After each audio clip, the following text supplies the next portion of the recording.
Bir жыл айта келгенде узак көрүнгөнү менен иш жүзүндө көз ачып йумганча өтүп кетчү аз гана убакыт.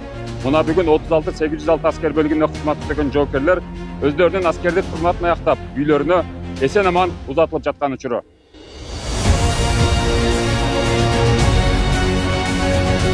Саламатсыңарбы, жолдоштор?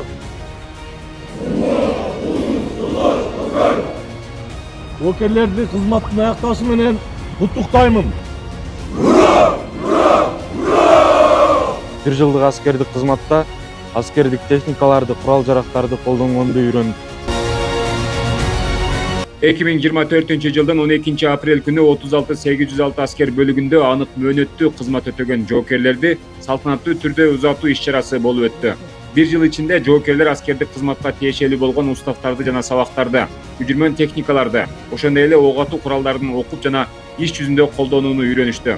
Аскердик кызмат учурунда өзүн үлгүлүү алып жүргөн жоокерлердин ата-энелерине ыраазычылык баракчалар, ондогон жоокерлерге эфрейтор аскердик наамдары ыйгарылды. Bir жыл мурда келгенде ушул аянтта жаңы форма кийип, тизилип, кызматын башташты эле. Арадан bir жыл өтүп, мына службаны аяктап, жаңы турмушка кадам атташып атат. Сиздерге каалоорум чын ден соолук, узун өмүр.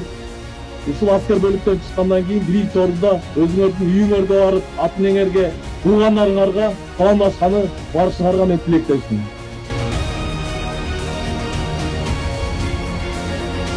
Мекенди коргоо ар бир атуулдун милдети демекчи.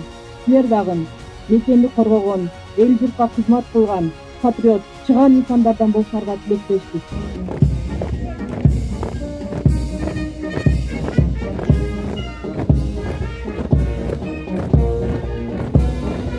Мен катардагы жоокер Меримбек уулу Өмүрбек Кыргыздын азаматтарын жана инилеримди аскердик кызмат өтөөгө чакырам.